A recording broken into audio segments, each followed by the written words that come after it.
Konnichiwa. My name is Chissa, and I'm a licensed tour guide here in Japan. Today I'll take you to one of Kyoto's 17 UNESCO World Heritage Sites, Kinkakuji, the Golden Pavilion. When you hear Golden Pavilion, you might think, wow, is it really all covered in gold? And yes, it is. No Photoshop here, but it's not just about the gold. Behind the temple are fascinating stories of history, ambition, and even a little drama. So, let's jump in and enjoy this golden adventure together. This is the main gate of Kinkaku-ji. Its official name is Rokwon-ji. But don't worry, you don't have to remember that for the quiz later. This is a Zen temple. Zen means sitting very still, meditating for hours, and living simply. In English, you might sum it up as, nothing is wasted. Be satisfied with what you have. Simple is best. Steve Jobs loved Zen. In fact, 6 months before his death, he came to a small Zen garden in Kyoto to meditate. So who knows, maybe the iPhone owes a little something to Kyoto. Now, Zen temples are usually plain and simple, but as you'll soon see, Kinkaku is anything but simple. It's super flashy. Why? Well, let's find out. Now, look ahead. Here it is, the Golden Pavilion, shining in the mirror pond. It's so beautiful. Even the pond can't resist taking a selfie. Blue sky above, green pines around, and gold everywhere. It's like paradise on earth. Kinkaku was originally built in 1397 by Oshipaga Yoshimitsu, the third shogun of the Muromachi shogunate, as his villa called Katayama Dono. Its garden was designed to represent the Buddhist paradise on earth. Yoshimitsu invited the emperor, as well as envoys from Ming China, with whom he conducted trade, and entertained them here. After retiring as shogun, Yoshimitsu took Buddhist vows and lived here himself. Before his death, he left instructions that the villa should be converted into a Zen temple.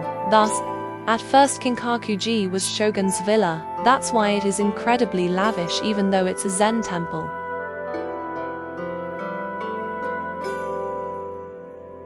The building has 3 floors, each in a different style. The first floor is aristocratic palace style, think of it as noble living. The second floor is warrior style, yes, even samurai like nice tatami and sliding doors. And the third is Zen temple style, with lotus petal-shaped windows. Some say Yoshimitsu designed it like a pyramid of power, nobles at the bottom, warriors above them, and Zen on the top. Talk about showing off. But beauty can be dangerous. Kinkaku has burned down twice. The first time was in the 15th century. The second was in 1950, when a young monk set it on fire. It shocked the nation. The novelist Yukio Mishima wrote a book about it. The Temple of the Golden Pavilion. In the story, the monk says things like, "That's the power of beauty's eternity. It poisons us. Beauty is now my enemy." But don't worry, this is fiction. He portrayed the inescapably complex and puzzling depths of the human heart with the skill of his masterful pen. That's why this novel is still read today, not only as a story about Kinkaku-ji, but as a mirror of the human soul. The real pavilion was rebuilt in 1955.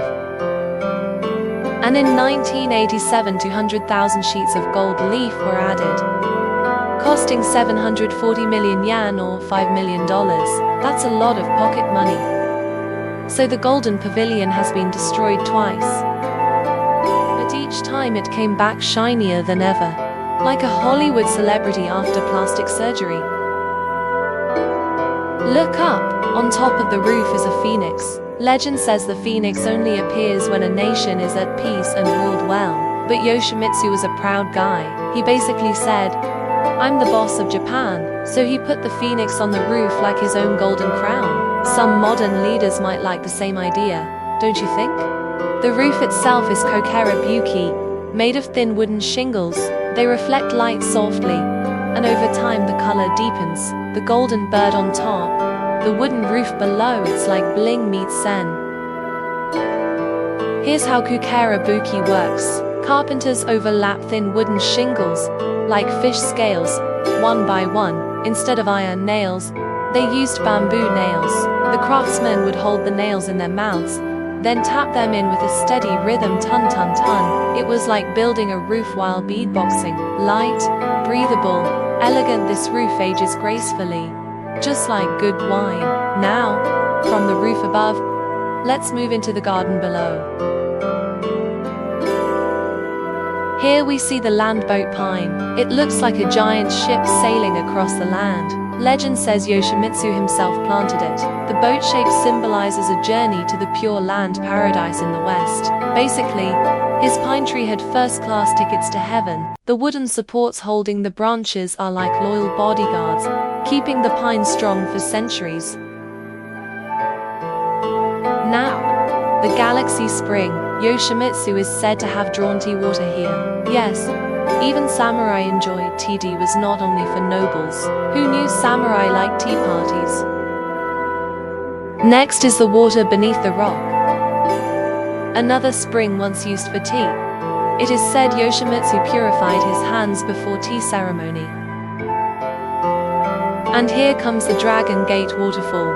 According to legend, a carp climbs the waterfall and turns into a dragon. In other words, ancient Japan's version of Pokemon evolution. These little spots may be small, but they carry Yoshimitsu's big dreams. And finally, the Sekatei Tea House. The name means place where the sunset looks beautiful. Imagine sipping tea here, watching the sunset over the Golden Pavilion. This tea house is built in Sukiya-zukuri style, using natural materials with elegant details. It's cozy, relaxed, and the perfect spot to end our walk. So, how did you enjoy Kinkaku-ji? It's not just a shiny golden building. Once you know the history, the legends, and yes, even the tragedies, you can feel its magic much more deeply. On this channel, I'll keep sharing Japan's fascinating spots, with their hidden stories and a little fun along the way. So please don't forget to subscribe and hit the like button. See you again in the next video, Travel Japan with Stories.